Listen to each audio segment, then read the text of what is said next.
Hi everyone, welcome to our Warhammer 3 tier list, where today we are looking at the Warriors of Khorne, the literal most bloodthirsty guys in all of Warhammer Fantasy. Just like all our tier lists that we have done in the past, we're just looking at the units of Khorne. The lords and heroes will be separate.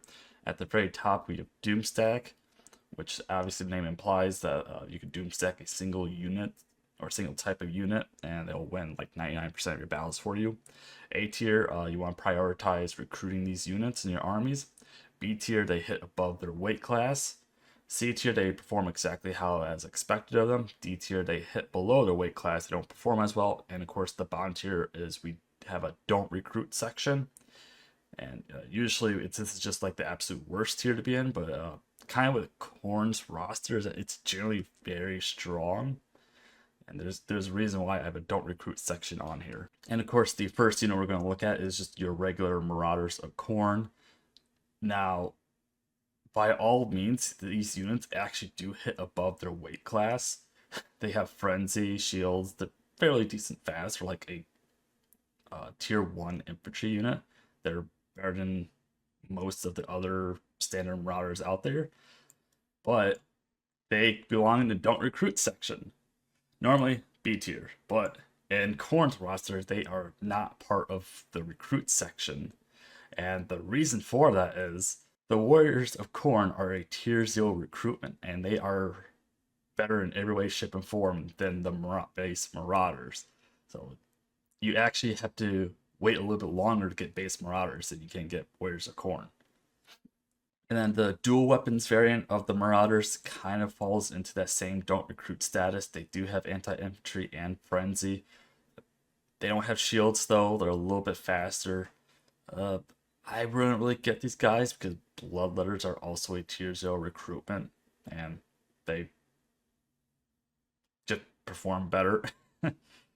And next is the Khorne Gorers, and I'm going to put them at C tier. They do exactly like expected. They have armor piercing anti-large.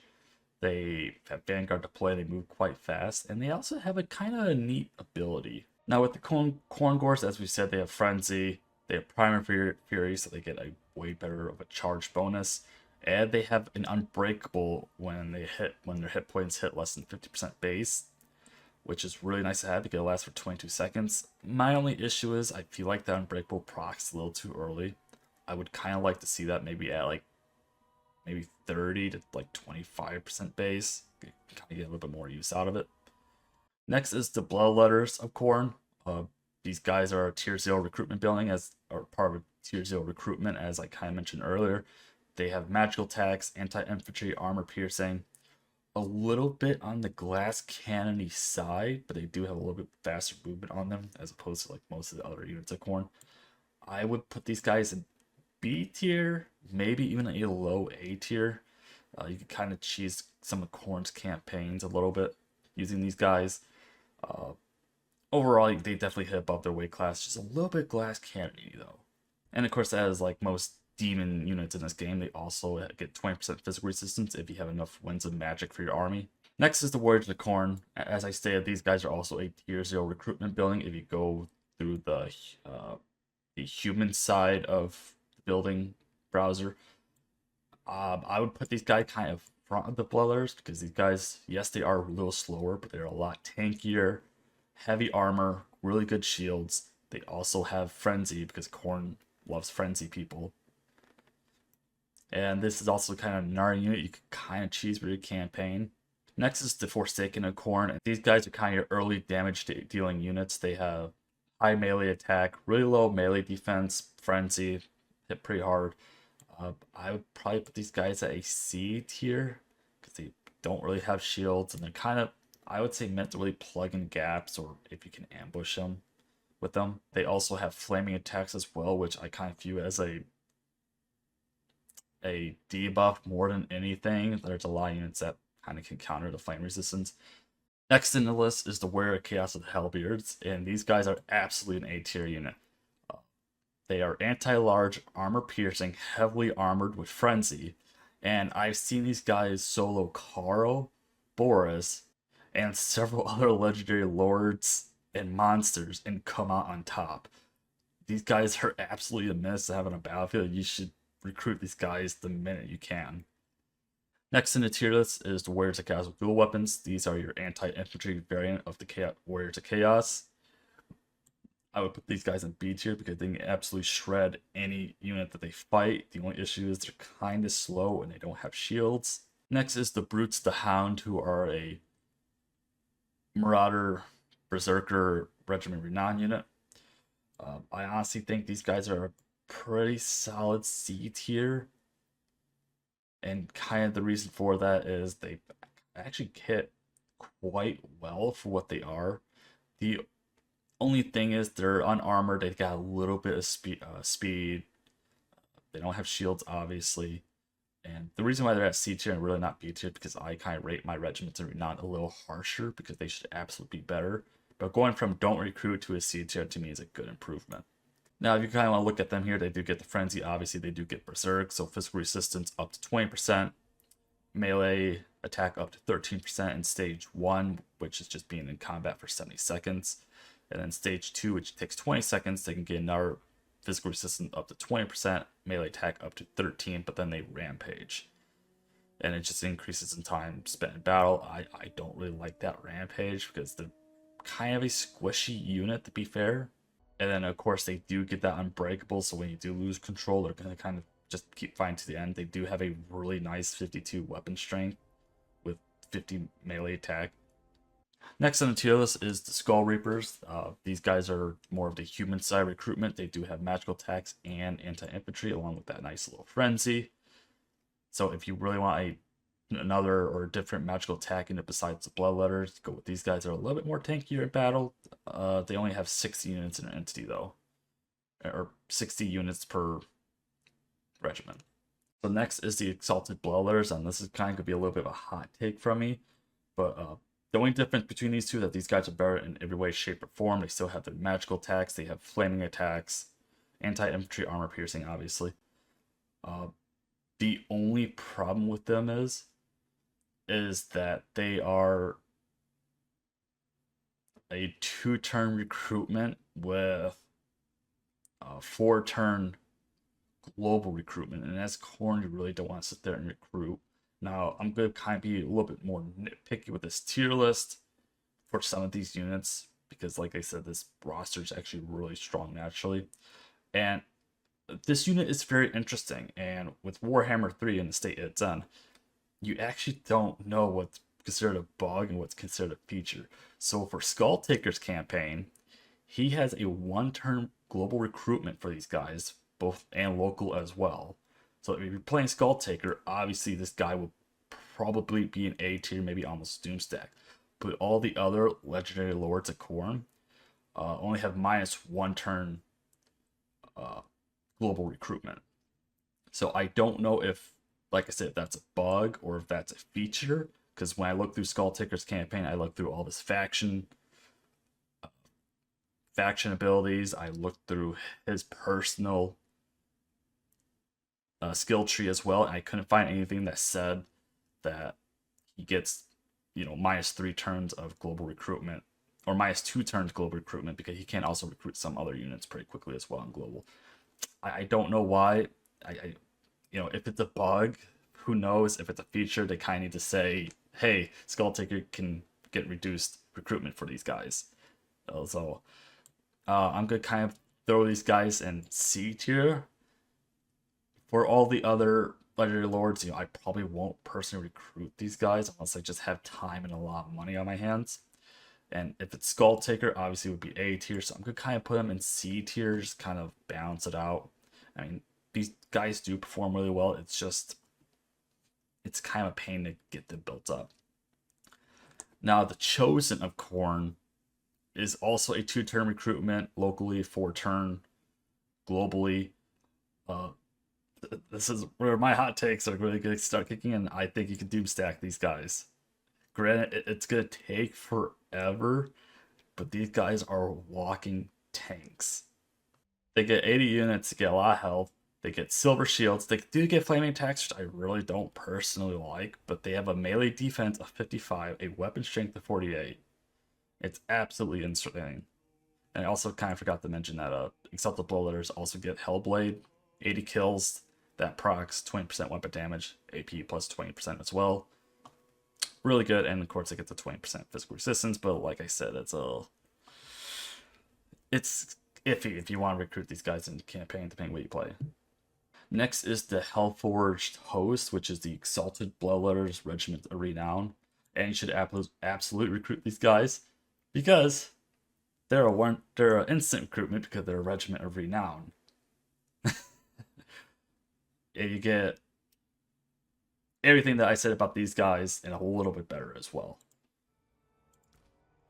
So you do get the magical attacks, you get the flaming attacks, you get the AP, you get the bonus for infantry, as well as Hungering Blades, which is a little better than the Hellblade itself. The only main difference is you get melee attack plus 5 at 40 kills instead of 80 kills. So they're getting that passive ability a lot faster, and on top of it gets a 20% physical resistance depending on your magic levels. Next is the Wrathmongers. Now these guys are a flail unit, so kind of think of them as like the Slayer variant for Khorne with dual weapons. Another really good doom stacked unit. The only issue is they have 32 units in their regiment, and they have no shields. However, they move fairly fast, so once they get into an infantry fight, they can melt most anything. Even with like monsters, they can perform extremely well. These guys do have a little bit longer of a recruitment, so slowly build up your doom stack. Obviously you can't just doom stack at once with Khorne, sadly.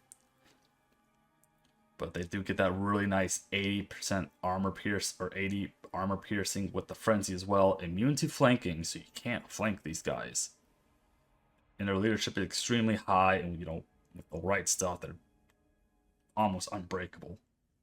Next is the Bloodwake Berserkers, which are the Wrathmongers Regiments of Renown. And obviously you can't doom stack Renown units. I really wish you could. That could probably break a lot of things.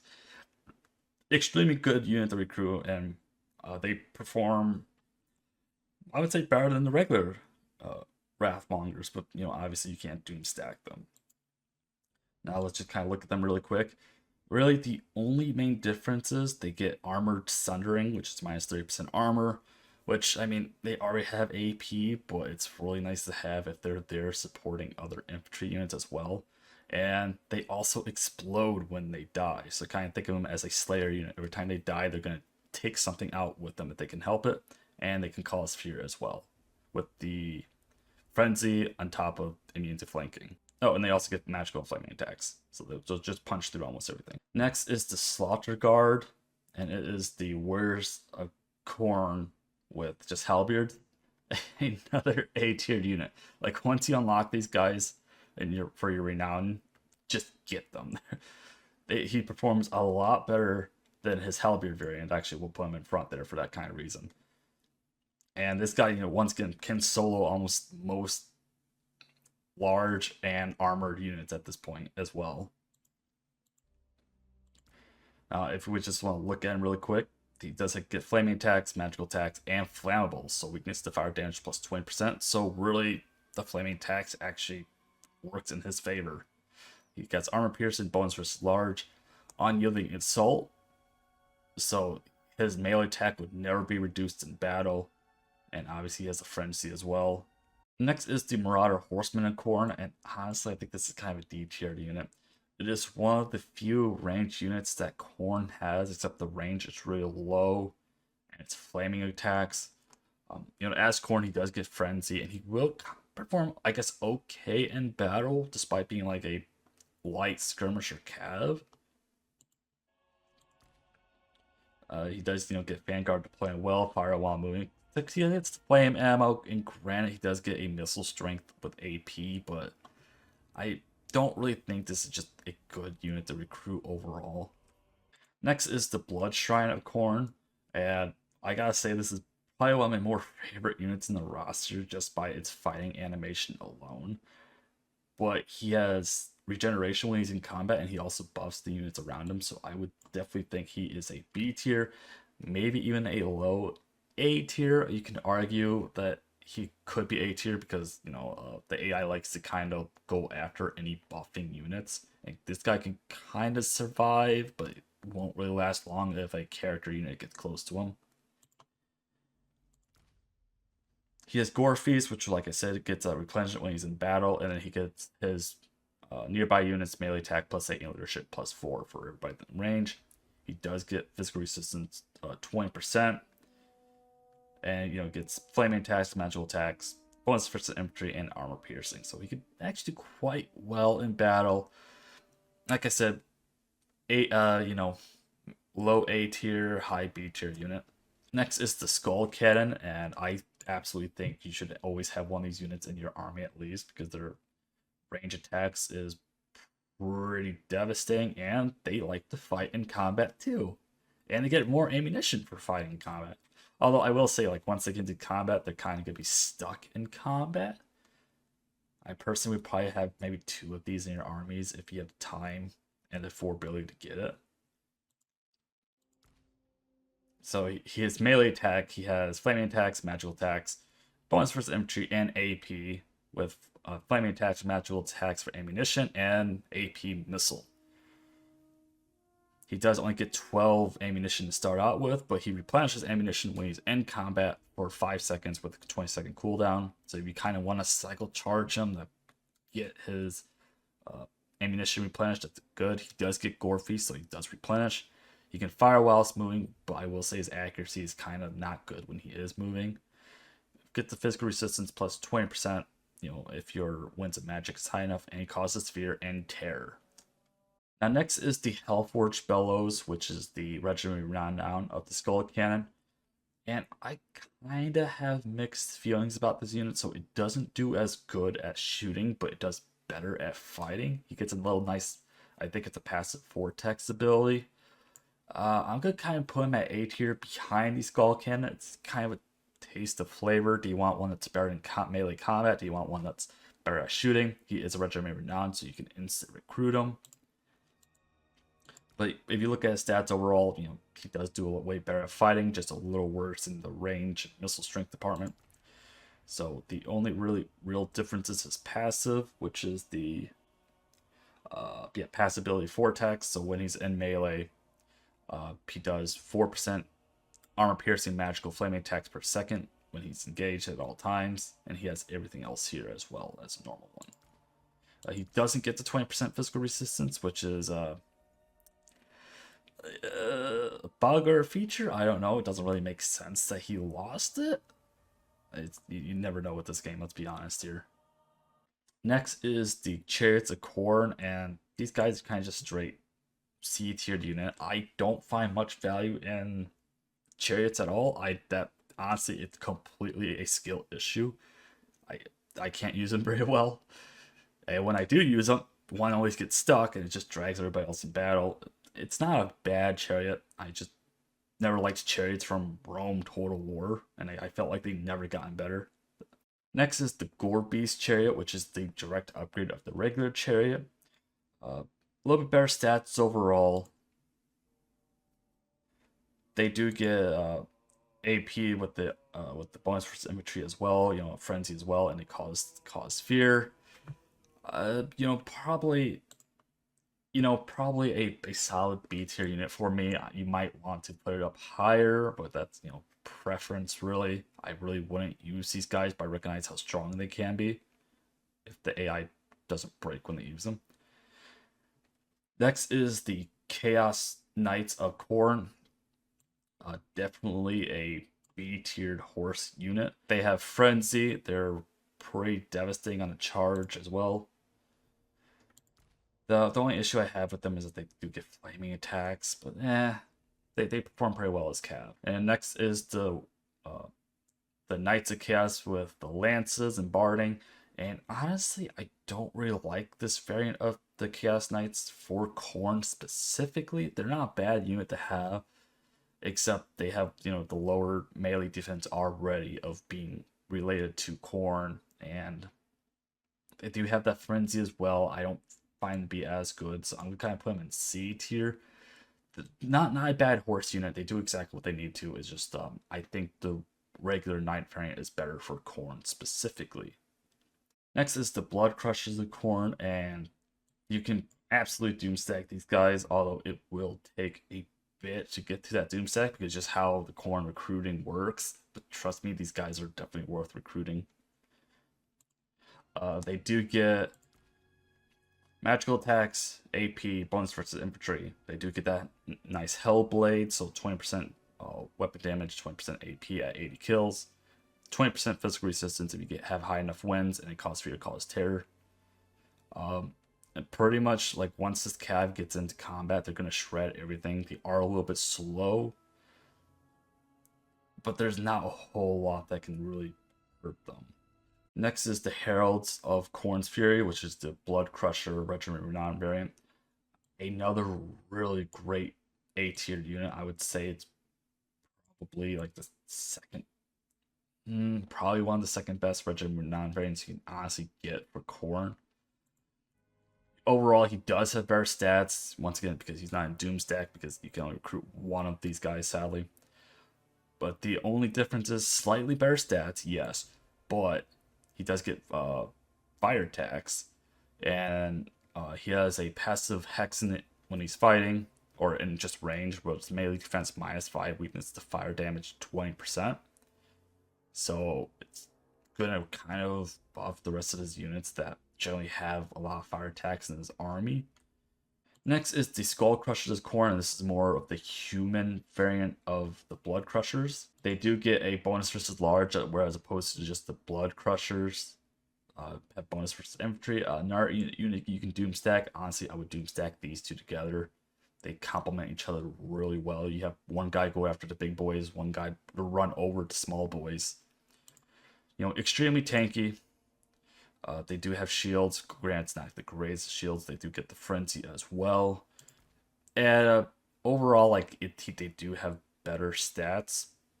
Just one has the magical and AP with anti-infantry. No one's bonus versus large. Next is the Knights of the Blood Brazen Throne, which is the Skull Crushers Regiment Renown variant. Except these guys, I believe, are also anti-infantry. You know, really good stats overall. You know, pretty much a direct upgrade. Put these guys next to their buddies. The only real difference is, you know, they get flaming attacks, they get the frenzy, you know, bonus versus infantry with the nice AP, but they also get murderous charge. So mass plus 50%, charge 40%, charge speed 30%, acceleration 20%. Unit is charging and then recharges when it's in melee. And he also calls fear, calls terror. So these guys will just run over anything. Next is the Chaos Warhounds of Khorne, and they're a solid C tier unit, maybe a low B tier unit. The Chaos Warhounds really aren't bad.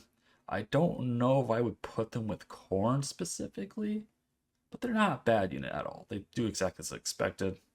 I believe they get that frenzy on top of them as well. Vanguard deploy, so they're not bad. Chaos Furies of Khorne, I would say they're probably one of the better variant of the Chaos Furies, but they are absolute crap, and they are, I think, one of two flying units in all the Khorne rosters, so we can kind of put them at D tier, almost at the don't recruit. Almost. I don't really want to waste my time with these guys most of the time. These guys are like an early game unit just to go after some archer units. That's pretty much it. Even then, they still lose most of their fights, even though they have a frenzy on them, which doesn't make sense.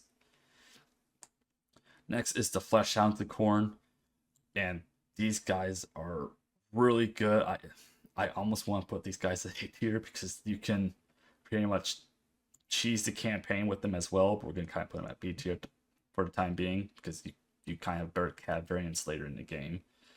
And the reason why I say cheese is because if you want to put these three units together, these three units are pretty much all you need for the majority of your campaigns. Besides maybe having Halberds sprinkled in here, like these three is all you need. Now for the Fleshhounds of Khorne, they have really good stats compared to their other doggo brothers. They do get magical attacks, they do get the 20% physical resistance and Vanguard deploy, and can cause fear. Next is the Hounds of the Blood Hunt.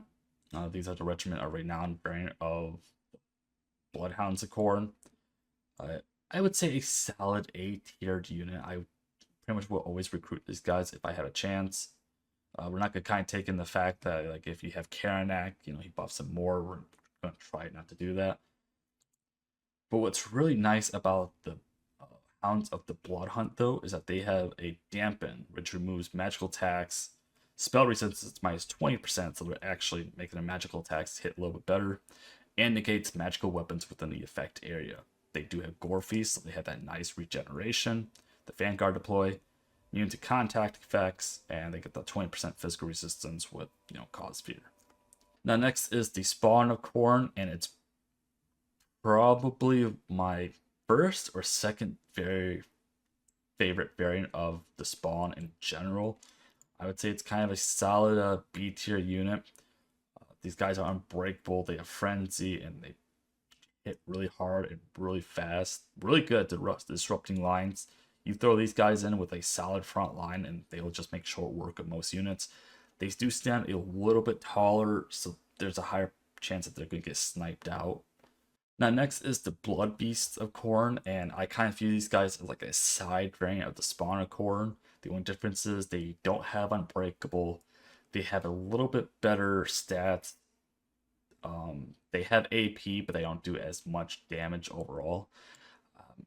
So you can't go wrong using one or the other. I kind of prefer the Unbreakable a little bit over the better stats because I'm always going to have these guys be supported. You know, they're not crypt horrors that can pretty much fight most battles by themselves.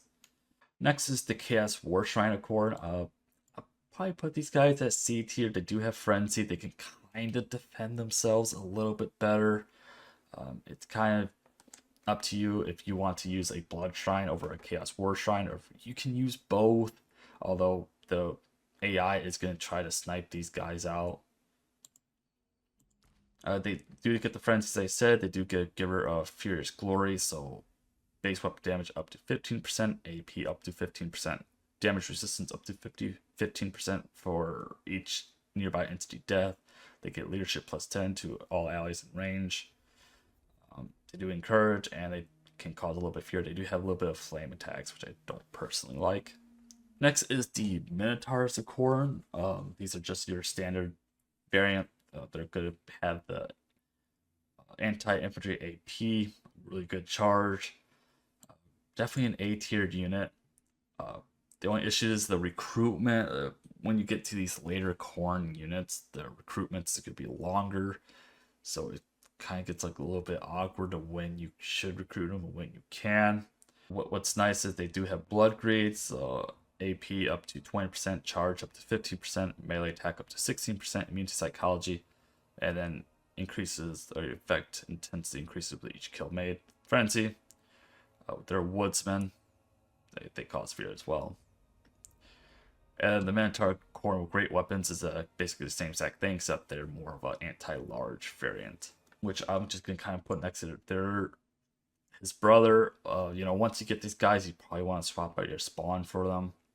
These guys you're probably gonna have like with your Chosen or with your Exalted Bloodletters. Like this is kind of your next tier of unit. If you can recruit, should you recruit? That's up to you. Next is the Soul Grinder of Khorne, and honestly, I don't personally like recruiting this guy. He's okay in combat. He misses a lot of his shots, and honestly, I would rather, for his price, just bring more skull cannons in. I don't know why, but like all the Soul Crusher variants to me are just terrible. Like he does have good stats, you know, magic, flaming, AP weapon strength, AP missile strength that hits really hard. You know, 20% physical resistance if you have the Winds of Magic, you know, cause fear, cause terror. It just, I would rather have, you know, like 2 of these skull cannons over one of him personally. I think he's probably more of a counter to other large monsters. Don't think he's kind of worth it in my opinion for recruitment. Next is the Bloodthirster, the other flying unit of Khorne. I would say he's probably an A tier. Kind of, once again, a really long recruitment timer, but like it's kind of worth to have 1, maybe 2 of these in your army. He is a kind of a fat boy. He does have fairly decent speed though. Magical flaming attacks, anti-large AP. with 20% physical resistance if you have the Winds of Magic for them. Next is the Slaughter Brute for Khorne. Another A tier unit. And the reason why like a lot of these units aren't going in Doomsec is because of that recruitment timer. It's going to take a very long time to recruit this guy, and it's worth having at least one of them in your army. He does have Frenzy. He does have Runes of Binding, which makes him unbreakable, gives him magical attacks, and doesn't make him Rampage if only the Lord is not killed, which, Lords of Khorne generally don't die fairly easily. Does get that nice 600 AP or 360 AP. But takes him several turns to get as well. Next is Khorne's Bloody Fist, which is the Regiment Renown variant of the Bloodthirster. I would honestly probably get these guys over your regular Bloodthirster if you can. They're a little bit better. They're that nice instant recruitment. They have all the same stats really. The only real difference is they have this damage resistance up to 10% if a large enemy presence is in the ability area. Now, I don't, once again, with CA, you don't, or not CA, sorry, with Warhammer 3, you really don't know. Is that large enemy presence when there's a lot of units nearby, or is it when there's a big boy nearby? I'm going to say when there's a big boy nearby, but, usually he's fighting in a mosh pit, and it's really hard to tell when this ability actually will proc. I think it means large units. I don't think it means if there's a lot of units. Who knows? I don't. Next, it's the Blood Brute Behemoth, which is the Gorgon. Yeah, they're okay for what they are as a Regiment Renown. I'd probably rather have a Slaughter Brute, but on the other hand, that Regiment Renown, and you kind of get a faster recruitment on them. Now they do have Blood Greed, so they get that AP plus 20%, charge bonus plus 15%, melee attack up to 16, immune to psychology, frenzy. Heal per second when in melee, which I don't know why it's just not called the Blood Greed, or the Gore Feast. I don't really know why. Woodsman, so he doesn't get any penalty for fighting in the woods. AP anti-large with causes fear, causes terror. To me, I think the Slaughter Brute actually performs better, but he's a Regiment Renown, faster recruitment, a little bit less health, but it's kind of a toss up. I mean, probably the recruitment alone just makes him up in that tier list a little bit more. And that's my tier list for the units of Khorne. Kind of just to summarize, his units overall. Has really nice hard-hitting infantry with really nice monsters to complement it. Pretty decent cav. The only issue with him is his recruitment time for a lot of these units, and just his recruitment ability in general. I try to be a little bit more nitpicky in this tier list. I emphasis on try to be, but it's just he just has a really strong roster. Really, the only thing that he has issues with is just recruitment timers. That's pretty much it. If he didn't have as long recruitment timers, he would be busted as a faction. I mean, he's already a really strong faction. If they reduce his recruitment timers, he would just be snowballing every campaign like he almost does already. And if you guys enjoyed this tier list, leave a like and a comment below. And of course, if you have different opinions on where some units should be, let me know. I would love to hear your argument and engage with you guys. And of course, let me know what our next faction we should look at be. And if you guys enjoyed the video overall, please hit that like button and subscribe for notifications when I go live, upload video, or do any other shenanigans on YouTube. And don't forget to hit the bell to actually get notified of said shenanigans on YouTube, because YouTube won't tell you otherwise, I think.